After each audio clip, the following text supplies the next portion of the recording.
Good morning student, आपके अपने YouTube channel अनमोल सर्वी target पे स्वागत है। आज हम आपको बताएंगे ना कि जो फिजिक्स में हम लोग पढ़ रहे थे प्रकाश का परावर्तन और अपवर्तन वाला जो चैप्टर फर्स्ट चैप्टर था, और उसमें हम लोग आज पढ़ाई करेंगे आगे। और इसमें हम इसके पिछले वीडियो में हम बताए थे कि आपको कि मुख्य फोकस से अगला वीडियो में स्टार्ट करेंगे, तो आज मैं मुख्य फोकस को बताने वाला हूं। और हाँ बाबू, मैं एक बात कहना चाहूँगा कि आप लास्ट तक वीडियो को देखिएगा, एकदम पूरा अंत तक वीडियो को देखिएगा। अच्छा लगेगा तो सब्सक्राइब कीजिएगा और लाइक कीजिएगा, शेयर कीजिएगा, ठीक है। तो आइए हम वीडियो को स्टार्ट करते हैं, ठीक है। देखिएगा, हम लोगों को पढ़ना है मुख्य फोकस। क्या पढ़ना है? मुख्य फोकस पढ़ना है। गजब का मुख्य फोकस बताऊंगा, बिल्कुल आपको समझ में आएगा, बस ध्यान से देखिए। मुख्य फोकस होता है क्या, थोड़ा सा इसके फिगर के बारे में हम लोग पढ़ते हैं कि फिगर कैसे होता है। फिगर देखिए, ध्यान से देखिए, समझ में आएगा। जैसे देखिए, हम कोई अवतल दर्पण ले रहे हैं। क्या ले रहे हैं? अवतल दर्पण ले रहे हैं। तो ये कलई करना पड़ेगा। अवतल दर्पण में ये कौन सा दर्पण है बाबू? अवतल दर्पण। मैं आपको एक दिन बताया था पिछले वीडियो में अवतल दर्पण के बारे में कि ये जो दर्पण होता है वो दर्पण का द्वारक होता है, यम1 यम2। समझ में आ रही बात? दूसरी बात कि इसके मध्य बिंदु को ही हम लोग दर्पण का ध्रुव कहते हैं। मध्य बिंदु को दर्पण का ध्रुव बोलते हैं, और इसको बाबू ना मुख्य अक्ष बोलते हैं। इसको क्या बोलते हैं? मुख्य अक्ष बोलते हैं। और यहाँ पर हम लोगों का वक्रता केंद्र होता है। यहाँ पे क्या होता है? वक्रता केंद्र होता है। दूसरी बात, इतनी बात आपको समझ में आ रही होगी कि ये दर्पण है और बाहर कलई किया गया तो अंदर परावर्तक तल होगा, तो उसे अवतल दर्पण कहेंगे। और ये मुख्य अक्ष है। ये क्या है बाबू? मुख्य अक्ष। ये है मुख्य अक्ष आपका, ठीक है। अब हम लोगों को पढ़ना है मुख्य फोकस। क्या पढ़ना है? मुख्य फोकस पढ़ना है। ध्यान से देखिएगा। तो एक नियम कहता है कि मुख्य फोकस कैसे हम लोग पता करेंगे। तो ये मुख्य अक्ष है। देखिए ये क्या है? मुख्य अक्ष है। तो मुख्य अक्ष के समांतर एक नियम होता है कि मुख्य अक्ष के समांतर चलने वाली किरणें, मुख्य अक्ष के समांतर चलने वाली किरणें दर्पण से परावर्तन के बाद वह मुख्य अक्ष पर जिस बिंदु को काटती है, मुख्य अक्ष पर जिस बिंदु से होकर जाती है, उसी को हम लोग बोलते हैं मुख्य फोकस। उसी को हम लोग क्या बोलते हैं? मुख्य फोकस। एक बार और ध्यान से सुनिएगा। मुख्य अक्ष के समांतर चलने वाली किरणें दर्पण से परावर्तन होने के बाद मुख्य अक्ष के जिस बिंदु से होकर जाती है, उस बिंदु को हम कहते हैं मुख्य फोकस। इसको हम लोग क्या नाम देते हैं बाबू? मुख्य फोकस। इसको हम लोग नाम क्या दे देते हैं? मुख्य फोकस, ठीक है ना। मेरी बात ध्यान से समझ में आई? अच्छा, इसको हम लोग मिटा देते हैं, काहे कि कुछ और काम करना है, ठीक है। देखिएगा, इसको बोलते हैं मुख्य फोकस।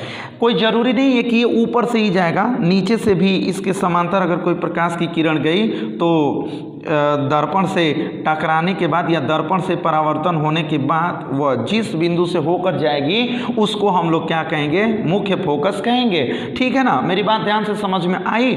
और यही होता है जो हम लोग का उत्तल दर्पण में। देखिए ध्यान से देखिएगा, यही बात होती है उत्तल दर्पण में। तो वो कैसे होता है उत्तल दर्पण में? मैं आपको बता दूं कि देखिए, ये मुख्य अक्ष है, ठीक है ना। ये मुख्य अक्ष है और इसका यहाँ पर वक्रता केंद्र है, और ये यम1 यम2 दर्पण है। और ये कौन सा है? तो बाबू आप बताओगे, उत्तल दर्पण है, ठीक है ना। अवतल दर्पण का भाई है उत्तल दर्पण, ठीक है। इसी का डायरेक्ट उल्टा है ना। देखो अब होगा क्या कि इसमें भी वही बात होता है कि अगर मुख्य अक्ष, देखिए होता है कि मुख्य अक्ष के समांतर, किसके समांतर बाबू? मुख्य अक्ष के समांतर चलने वाली किरणें, मुख्य अक्ष के समांतर चलने वाली किरणें दर्पण से परावर्तन होने के बाद, मतलब टकराने के बाद, दर्पण से परावर्तन होने के बाद वह जिस बिंदु से मतलब जिस बिंदु से आती हुई प्रतीत होती है, जिस बिंदु से आती हुई प्रतीत होती है, आती हुई प्रतीत का मतलब ना कि उसको भुकभुका के दिखाएंगे ऐसे, देखिए जिस बिंदु से आती हुई प्रतीत होती है उसको, उस बिंदु को हम लोग कहते हैं मुख्य फोकस। उस बिंदु को हम लोग क्या नाम देते हैं? मुख्य फोकस। इसमें होता है कि मुख्य अक्ष के समांतर जाने वाली किरणें दर्पण से टकराने के बाद वह जिस मुख्य अक्ष के जिस बिंदु पर काटती है उस बिंदु को कहते हैं मुख्य फोकस। और इसमें होता है कि मुख्य अक्ष के समांतर चलने वाली किरणें दर्पण से परावर्तन होने के बाद वह जिस बिंदु से आती हुई प्रतीत होती है उस बिंदु को कहते हैं मतलब मुख्य फोकस। ठीक है, तो आइए बच्चे, यहाँ पे हम लोग इसका डिफिनीशन बहुत बढ़िया से लिखे हैं और आप लोग उसको डिफिनीशन को आप लोग नोट कर लो। ठीक है, देखो मुख्य फोकस कह रहा है यहाँ पे, मुख्य फोकस फोकल लेंथ, इसकी इंग्लिश होती है फोकल लेंथ। और मुख्य फोकस देखिए कह रहा है कि दर्पण की मुख्य अक्ष के समांतर, देखिए ये दर्पण है और उसका ये मुख्य अक्ष है ना, उसके समांतर आने वाली प्रकाश की किरणें, ये आने वाली प्रकाश की किरणें दर्पण से परावर्तन के बाद, देखिए ये दर्पण है ना बाबू, दर्पण है, दर्पण से परावर्तन होने के बाद मुख्य अक्ष के, मुख्य अक्ष देखिए ये क्या है? मुख्य अक्ष, ये मुख्य अक्ष, मुख्य अक्ष के जिस बिंदु पर, मुख्य अक्ष के जिस बिंदु पर या तो वास्तव में मिलती है, या तो वास्तव में मिलती है, या तो मिलती हुई प्रतीत होती है, या तो मिलती हुई प्रतीत होती है, उस बिंदु को दर्पण का मुख्य फोकस कहते हैं। उस बिंदु को दर्पण का मुख्य फोकस कहते हैं। तो मैं ये आशा करता हूँ कि आपको समझ में आया हो और बढ़िया से आप नोट कर लीजिए, इसको वीडियो को रोक करके आप लोग नोट कर लीजिए। ठीक है, जल्दी से नोट कर लो।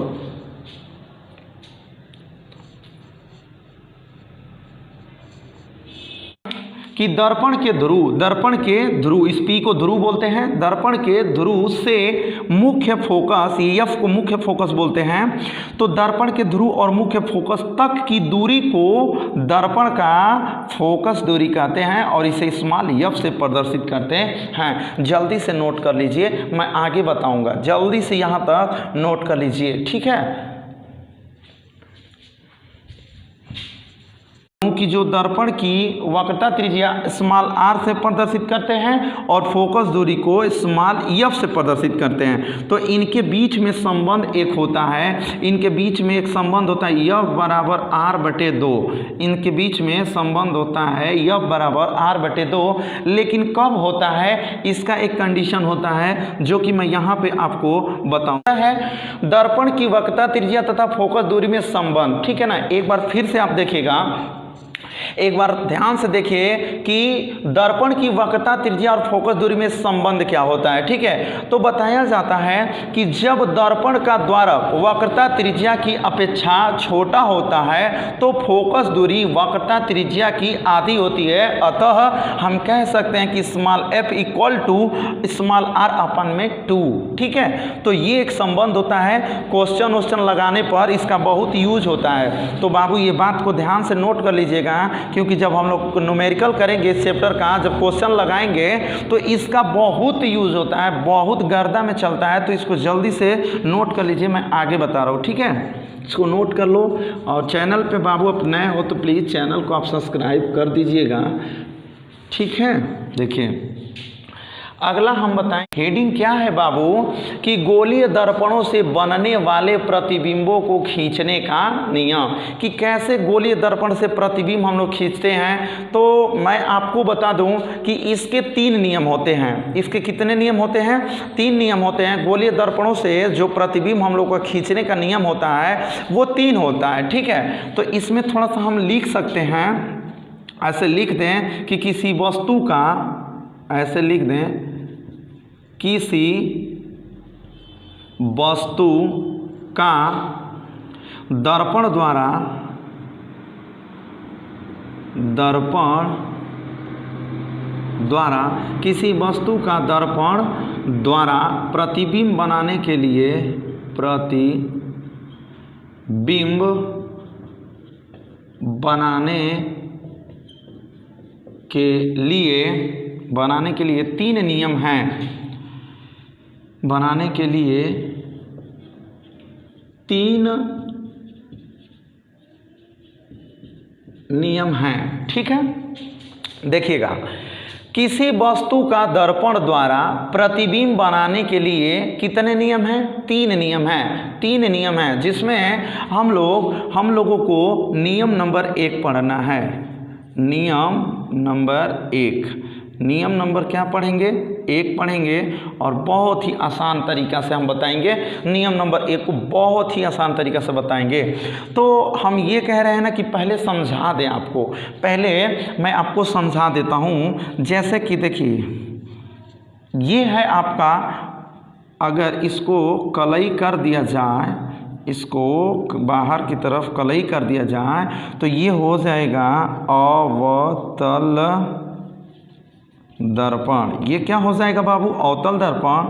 और इसका यहाँ यहीं पे होता है ध्रुव, और इस तरह से एक रेखा खींच देंगे तो इसका नाम होता है मुख्य अक्ष। इसका नाम क्या होता है? मुख्य अक्ष होता है। और यहाँ पर इसका वक्रता केंद्र होता है, और यहाँ पर होता है मुख्य फोकस, जो कि अभी हम लोग पढ़े हैं। यहाँ पे क्या होता है? मुख्य फोकस होता है, और यहाँ पे वक्रता केंद्र होता है। तो जो पहला नियम है वो क्या कहता है? थोड़ा सा इसको भी बना लें, इसके भाई को, नहीं तो नाराज हो जाएगा, ये रोने लगेगा बेचारा। इसको भी बना लेते हैं। देखिए, यहाँ पर क्या है? वक्रता केंद्र है, और यहाँ पर क्या है? तो यहाँ पे है मुख्य फोकस, और ये है उत्तल दर्पण। ये क्या है? उत्तल दर्पण है। ये M1 कर लो, और इसको M2। यहाँ पर भी ये M1 और ये M2। ठीक है, अब मेरी बात समझिएगा कि जो पहला नियम है बाबू, जो खींचने का पहला नियम है, वो क्या है? कहता है कि अवतल दर्पण में, क्या कहता है? अवतल दर्पण में मुख्य अक्ष के समांतर चलने वाली किरणें। ठीक है ना?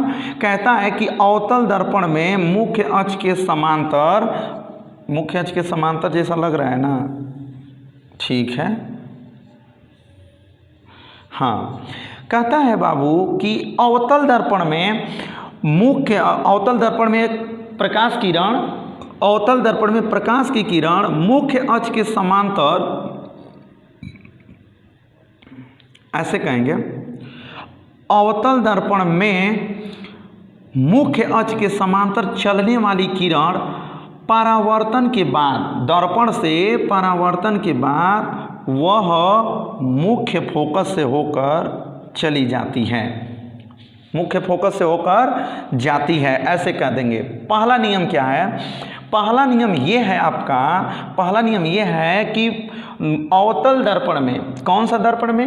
अवतल दर्पण में मुख्य अक्ष के समांतर चलने वाली किरण दर्पण से टकराने के बाद या दर्पण से परावर्तन होने के बाद वह मुख्य फोकस से होकर जाती है। लेकिन इसमें क्या होता है कि कहाँ परिभाषा इसका होता है कि उत्तल दर्पण में मुख्य अक्ष के समांतर चलने वाली किरण, मुख्य अक्ष के समांतर आने वाली किरण या जाने वाली, मतलब मुख्य अक्ष के समांतर चलने वाली किरण उत्तल दर्पण से परावर्तन होने के बाद, उत्तल दर्पण से परावर्तन होने के बाद वह मुख्य अक्ष से आती हुई, वह मुख्य फोकस से आती हुई प्रतीत होती है, मुख्य फोकस से आती हुई प्रतीत होती है। इसमें प्रतीत होगा और इसमें वास्तव में वो बात होगा, इसमें वास्तविक घटना होगा, इसमें केवल हम लोग महसूस करेंगे आती हुई प्रतीत होती है, ऐसा। ठीक है, तो ये पहला नियम है। तो पहला नियम को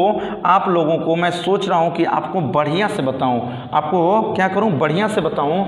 तो मैं इसको मिटा देता हूँ और फिर मैं लिख के इसका डिफिनीशन लिख के और मैं फिर बढ़िया से बता रहा हूँ। तो देखिए पहला नियम क्या कहता है कि अवतल दर्पण में मुख्य अक्ष के समांतर चलने वाली, अवतल दर्पण में मुख्य अक्ष के समांतर चलने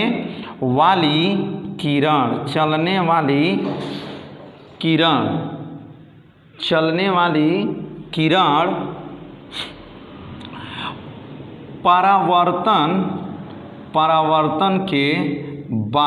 परावर्तन के बाद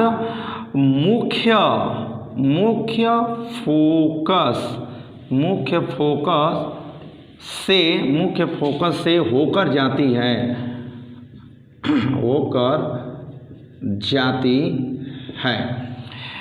पहला नियम क्या होता है कि अवतल दर्पण में मुख्य अक्ष के समांतर चलने वाली किरण परावर्तन के बाद मुख्य फोकस से होकर जाती है। जैसे कि इसका आप फिगर देख लीजिए, यही है उसका फिगर। ये कौन सा दर्पण है? अवतल दर्पण है, अवतल दर्पण। और ये इसका ध्रुव होता है, यहाँ पर इसका ध्रुव होता है, ये होता है मुख्य अक्ष। और यहाँ पर वक्रता केंद्र होता है और यहाँ पर मुख्य फोकस। तो यही है, मुख्य अक्ष के समांतर चलने वाली किरण दर्पण से या फिर परावर्तन होने के बाद वह किससे होकर जाती है? मुख्य फोकस से होकर चली जाती है। ठीक है, मुख्य फोकस से होकर जाती है। नियम एक ही है, बट इसमें दो बातें बोल दिया है कि उसमें अगर यहाँ पे उत्तल दर्पण होता तो आती हुई प्रतीत होती है। ठीक है, तो हम नियम इसको नोट कर लो, इसको बना लो। अभी मैं इसका यहाँ पे दर्पण को हम चेंज कर दे रहे हैं। ठीक है, इस दर्पण को हम चेंज कर दे रहे हैं। तो दर्पण को चेंज करेंगे तो दो बातें चेंज हो जाएगी। यहाँ पर हम लोग लिखेंगे, नियम एक ही है, लिख देंगे अब ऐसे, उत्तल दर्पण में मुख्य अक्ष के समांतर चलने वाली किरण परावर्तन के बाद मुख्य फोकस से आती हुई प्रतीत होती है। मुख्य फोकस से आती हुई प्रतीत होती है, ऐसे कर देंगे। देखिए ध्यान से देखिएगा, ये कौन सा है? और उत्तल है। क्या है? उत्तल दर्पण। और यहाँ पे है बाबू वक्रता केंद्र और यहाँ पर है मुख्य फोकस।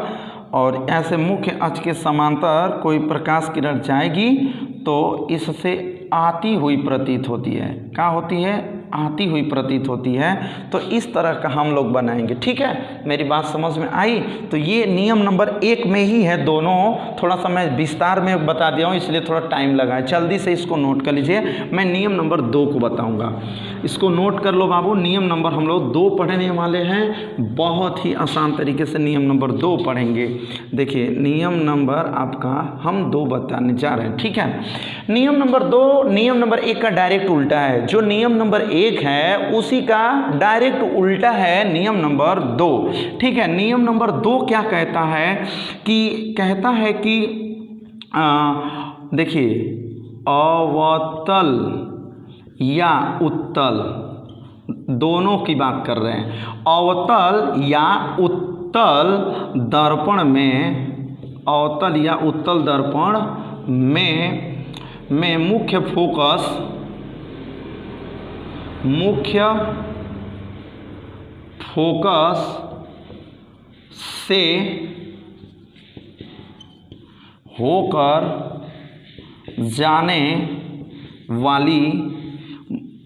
फोकस से होकर जाने वाली किरणें परावर्तन के बाद मुख्य फोकस से होकर जाने वाली किरणें परावर्तन के बाद, ठीक है ना, मुख्य अक्ष के समांतर हो जाती है। ठीक है ना, बात ध्यान से देखिएगा, बात सुनिएगा बढ़िया से। क्या कह रहा है कि अवतल या उत्तल दर्पण में मुख्य फोकस से होकर जाने वाली किरणें परावर्तन के बाद मुख्य अक्ष के समांतर हो जाती है। जैसे कहने का मतलब उसका ये है ना बाबू कि इस तरह से ये कौन सा दर्पण हो गया, तो ये आपका दर्पण हो गया अवतल। अवतल ये कौन सा दर्पण हो गया, अवतल दर्पण हो गया।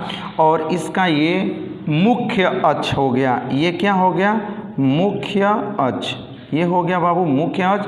और यहाँ पे वक्रता केंद्र होता है और यहाँ पे मुख्य फोकस होता है। ठीक है, अब देखो क्या कह रहा है कि अवतल या उत्तल दर्पण में मुख्य फोकस से का मतलब यहाँ से जाएगा ना, मुख्य, यहाँ से जाएगा आपका मुख्य फोकस से अगर कोई प्रकाश की किरण जा रही है, मुख्य फोकस से अगर कोई प्रकाश किरण जाती है तो परावर्तन के बाद वह मुख्य अक्ष के क्या हो जाएगी, समांतर हो जाएगी। परावर्तन के बाद इसमें मुख्य अक्ष के क्या हो जाएगी, समांतर हो जाएगी। ठीक है ना, मेरी बात ध्यान से सुनिएगा, समांतर हो जाएगी। दूसरी बात कि अगर हम अवतल दर्पण के भाई उत्तल दर्पण से मिलते हैं तो क्या पता चलता है, देखिए यहाँ पर लिख देंगे उत्तल दर्पण। और इसमें क्या होता है, यहाँ पर वक्रता केंद्र होता है और यहाँ पर मुख्य फोकस। जब ये कहता है कि अगर मुख्य फोकस से कोई प्रकाश की किरण, ठीक है ना, मुख्य फोकस से कोई प्रकाश की किरण चलेगी तो दर्पण से टकराने के बाद वो मतलब यहाँ से जाती हुई प्रतीत होगी। कैसे प्रतीत होगी, मतलब आती हुई प्रतीत होगी, आती हुई प्रतीत होगी, ऐसा। ठीक है ना, ऐसा कर लेंगे। ठीक है, तो ये दोनों के लिए रहा नियम।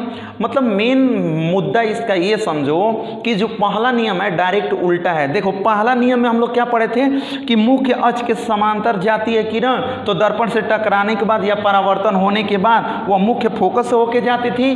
तो दूसरा नियम क्या है कि मुख्य फोकस से होके जाती है तो परावर्तित होने के बाद वह मुख्य अक्ष के समांतर हो जाती है। दूसरा नियम यही है। ठीक है, चलते हैं तीसरा नियम के पास। फिर से एक बार देखिएगा, अवतल या उत्तल दर्पण में मुख्य फोकस से होकर जाने वाली किरणें परावर्तन के बाद मुख्य अक्ष के समांतर हो जाती है। देखिए मुख्य फोकस से होकर गई, परावर्तन हुआ, परावर्तन होने के बाद मुख्य अक्ष के समांतर हो गया। ठीक है ना, चलिए नोट कर लीजिए, इसको नोट कर लीजिए। मैं तीसरा नियम को बताऊं क्योंकि तीन ही नियम ही होते हैं, इसका खींचने का 3 नियम ही बस होता है और उतने से ही पूरा हम लोग प्रतिबिंब बना देंगे। ठीक है, 2 नियम को लेकर प्रतिबिंब बनाया जाता है।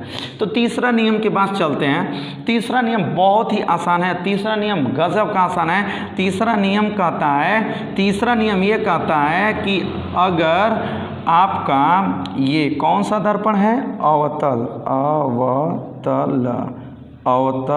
दर्पण। ठीक है, ये आपका मुख्य अक्ष होता है और यहाँ पर बाबू होता है आपका ध्रुव और ये होता है दर्पण का यम1 यम2 द्वारक होता है और यहाँ पर यहीं पर आपका होता है वक्रता केंद्र और यहाँ पर होता है आपका मुख्य फोकस। ठीक है, तो कहता है तीसरा नियम क्या कहता है बाबू, समझ लो, लिख लेना। ठीक है, तीसरा नियम कहता है कि यदि कोई प्रकाश किरण मुख्य फोकस से यदि कोई प्रकाश किरण वक्रता केंद्र से होकर जाती है, कहाँ से होकर जाती है, वक्रता केंद्र से होकर जाती है। ठीक है ना, यदि कोई प्रकाश किरण वक्रता केंद्र से होकर जाती है तो परावर्तन होने के बाद, दर्पण से परावर्तन होने के बाद वह उसी रास्ते से अपने घर चली जाती है। मतलब अगर कोई प्रकाश किरण यदि कोई प्रकाश किरण वक्रता केंद्र से होकर जाती है तो दर्पण से टकराने के बाद या दर्पण से परावर्तित होने के बाद वह उसी रास्ते से वापस लौट आती है, वह उसी रास्ते से क्या होती है, वापस लौट आती है। और अभी उत्तल दर्पण होगा तो उसमें कहेंगे कि वापस लौटती हुई प्रतीत होती है। इसमें बोल देंगे ऐसे, जैसे कि मान लीजिए कि यही है आपका, ठीक है, यही है और ये आपका है का उत्तल दर्पण। ये क्या है बाबू, उत्तल यम1 यम2। और उसके बाद देखिए इसमें क्या होता है कि यहीं पर होता है आपका वक्रता केंद्र। तो कह रहा है इसमें कि यदि कोई प्रकाश किरण इस तरह से इसमें आती हुई प्रतीत होना है ना, इसमें आती हुई प्रतीत होना है, दिखाना है इसको ऐसे करके और यहाँ से भुका के लिख देंगे ऐसे, ठीक है, ऐसे। यहाँ से हम लोग करेंगे क्या कि कोई प्रकाश किरण वक्रता केंद्र से आती हुई प्रतीत होती है तो यहाँ से लगता है कि वो वापस जा रही है, ठीक है। इस तरह का होता है किसमें, उत्तल दर्पण में। अवतल दर्पण में ये सीधा आप जानो कि यदि कोई प्रकाश किरण वक्रता केंद्र से होकर जाती है तो दर्पण से परावर्तित होने के बाद वह उसी रास्ते से वापस लौट जाती है। तो इसका डिफिनीशन लिख लेते हैं, कि इसका डिफिनीशन ये होता है कि अवतल दर्पण में वक्रता केंद्र से होकर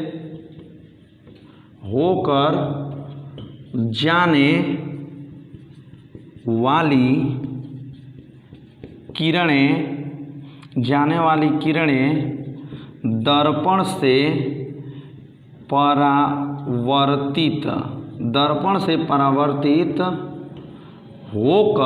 दर्पण से परावर्तित होकर या दर्पण से परावर्तित होने के